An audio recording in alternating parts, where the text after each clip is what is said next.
have our third entry into the Knives Out trilogy, turning into a franchise called Wake Up Dead Man, released in theaters for a little bit, and now it is out to stream on Netflix for you guys to check out. I watched it yesterday. Here's my review. Before I dive in, please make sure to subscribe, hit the like button, hit the bell so you never miss another video, especially the Knives Out trilogy ranking that is coming in the coming days. And don't forget to comment down below, what are your guys' opinions on Wake Up Dead Man? What's your opinions on this franchise? And, well, you can save that for the ranking. I was going to ask what's your favorite one, but save that one for the ranking. I want to know, did you like Wake Up Dead Man? And with that said, I was very much looking forward to this movie. The first Knives Out is a movie that I had no anticipation for, and I remember that my mom and dad went to go see it in theaters, because this was 2019. I was like 13 in 2019, which is crazy to think considering I just turned 20. But anyways, I was like 13 in 2019, if I'm doing my math right. And I remember when Family Video was still a thing, which was a video rental store like Blockbuster, my mom went there and rented two movies, A Beautiful Day in the Neighborhood, which is the Tom Hanks, Mr. Rogers' Neighborhood movie, and she also rented Knives Out. And I do remember I enjoyed A Beautiful Day in the Neighborhood a lot more because I love that movie. But Knives Out was also a massive surprise by how effective that mystery was. And then when Glass Onion came out, I was just very much disappointed by that movie. Thought it was fine, but it was nowhere near as good as the original. So I was partly hoping this one would bring it back to how good Knives Out was. But also I was a little bit nervous because, like I said, Glass Onion, not as good, and then the whole Netflix situation. I prefer to drive and go see it in the theater than watch it on my TV on Netflix. So, I was nervous for it, but I was very excited for it. And I gotta say, the movie has its issues. In my personal opinion, it doesn't really hold a candle to the original Knives Out movie. I still think it's really good, and I still think it is much better than Glass Onion. I really, really, really enjoyed Wake Up Dead Man. I feel like throughout the entire movie, the film has its issues. By the time we get to the end, it is just a very satisfying conclusion, very emotional conclusion, and actually just really worked overall for me. Let's start with this. The two things that you want in a Knives Out movie is a fantastic ensemble cast and a fantastic mystery. And I think for the most part, this movie has both.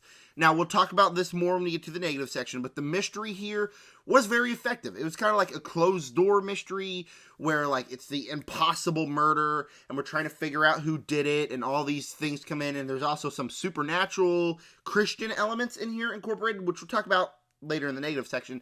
But throughout the entire movie, the mystery was very compelling, and I think by the time we get to the end, the reveals are very satisfying. Yet again, what's so good about these Knives Out movies is they're able to really flip everything on their head once we learn the reveals and kind of just change the formula for a simple whodunit. These movies definitely change the formula, and this, yet again, changes the formula, and I thought it was really effective. The cast here, I think, is the weakest out of all three of the movies in the ensemble department, but I still think that they are really good. Starting with Daniel Craig as Benoit Blanc. I mean, obviously, he's really good. It's one of his best performances as this character. Just so quirky, so weird, so funny, and I really liked him. But I really have three standouts from this cast. Josh O'Connor was great in here. He was in Challengers last year, and I've been wanting to watch more of him since that movie because Challengers is great.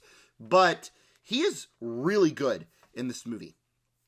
Plays a boxer turned priest, and what they do with his character, what he's able to portray emotion-wise, I think is great. And then you got Josh Brolin, who is one of my favorite actors. You've heard me say this probably 1,000 times or more, but Josh Brolin is one of my favorite actors. And he's really good at playing characters that you really hate, and he does it again here in a really good role. But I think the one big standout for me is Glenn Close, who I think is phenomenal in this movie, and I genuinely thought throughout the entire movie, her right there should be nominated for a Best Supporting Actress nomination, because she's so good in this movie. She is able to portray a full range of emotions, a character that you care about, a character that you feel her emotions through her performance, and I think that she's just one of the best actors that portrayed a character this year. I thought she was great in this movie, and what they do with the religion stuff with her character, I thought really works. Speaking of the religion stuff, that's another massive positive. When you do a movie like this, a murder mystery in a religion atmosphere, it is very, very easy to make that movie be offensive to Christians. I am a Christian, yes. It's very easy to make that movie be offensive.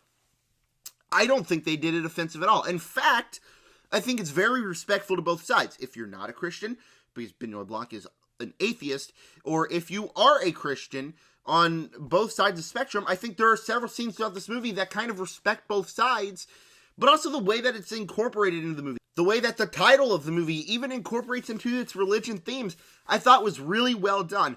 My favorite scene of this movie as a whole is just a small little scene where they're in the middle of a murder investigation, and he gets a phone call, and it's about this woman needing to talk to a pastor, and kind of sits back and realizes, like, yeah, like, in religious themes, I don't really want to go too deep into this, because this is, like, not a, obviously I'm a Christian, but this is not a flat-out religious channel, or a flat-out, political channel, but the scene where it really just pushes through that we are in this world to help people, not fight people, and when that scene hit in the middle of this murder investigation, called his Road to Damascus scene, I thought it was great.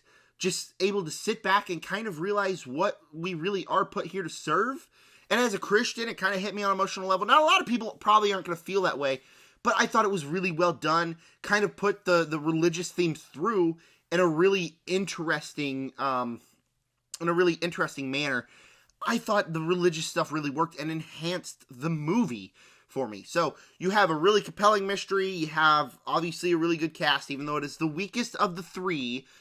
And you have the religious themes that really work. And you got the mystery itself. You got the mystery, you got the reveals, and all of that is just really compelling throughout the entire movie. Like I said, incorporates kind of supernatural religious themes in there that I think work for the most part. And the reveals, by the time we enter the end, I left very satisfied. It's just another very satisfying and entertaining Knives Out movie. The movie's funny, the movie's shot well, the script is tight, every single thing that happens in the movie is important. Like, literally just little things that we see sitting on a shelf come back to play throughout the entire film into the big reveal. So it's another very effective Rian Johnson whodunit. These movies are really good, and Rian Johnson does another one. And this one, I think, kind of just is elevated by the religious aspect. Now, overall, I am saying that the mystery is very compelling and all that.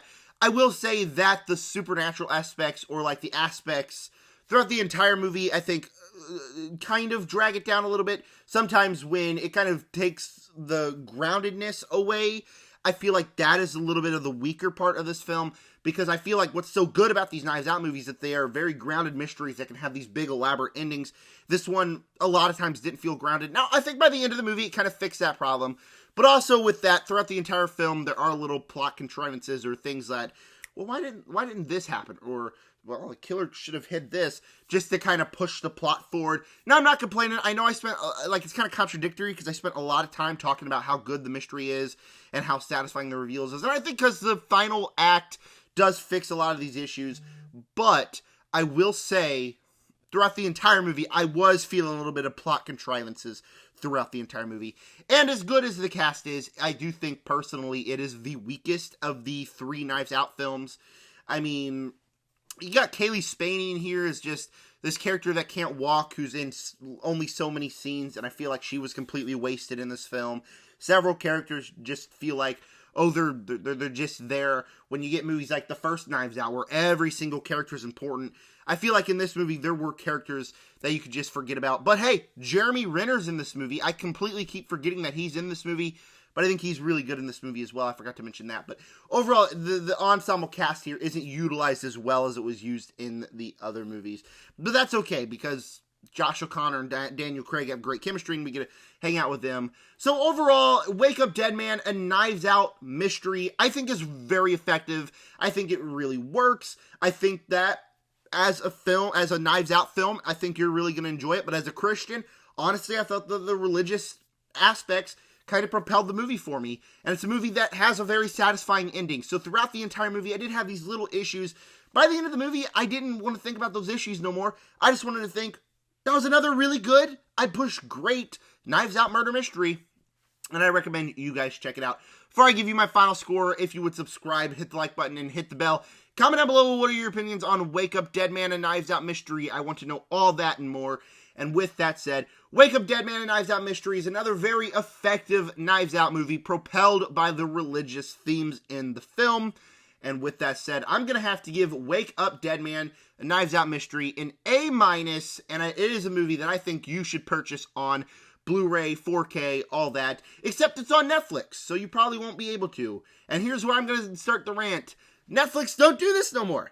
Don't do this no more. If you bought Warner Brothers, imagine like that was Supergirl, right? A big movie, a really big movie, a new film in the Knives Out, and it kind of feels like it's just kind of gone under the radar because you can watch it on Netflix.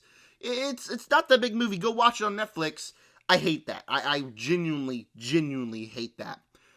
And it kind of, like, lowered my experience with the film. I feel like maybe I would love it even more than I already really liked it if I didn't see it on my tiny TV screen and I went to the theaters to see it. Because it is a very good-looking movie. Imagine seeing this movie in theaters. But whatever. I mean, I'm done talking about the Netflix rant thing. It's stupid. But anyways, that was my review for Wake Up Dead Man and Knives Out Mystery. I want to know your thoughts on the movie down below in the comment section. And with that said, subscribe.